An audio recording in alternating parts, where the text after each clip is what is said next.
Hi guys! For today's video, I'm going to show you how to download your recorded video on your V380.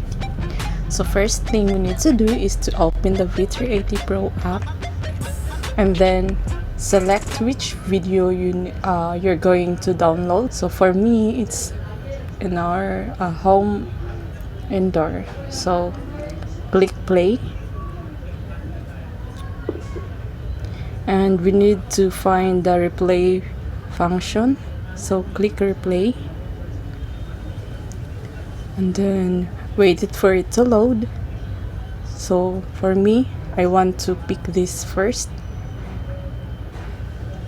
So this video I want to download it into my phone, so wait for it to play and then click here the arrow down sign, meaning it is the meaning of this is to download the video. So we're going to click it. So we can see here it's downloading, so wait for it to download. You can see the progress here.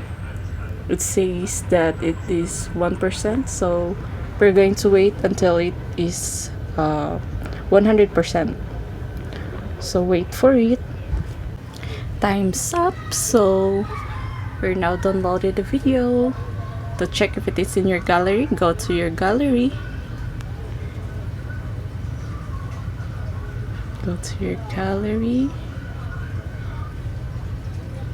click play if it is can be played. Yeah, so that's it can be played.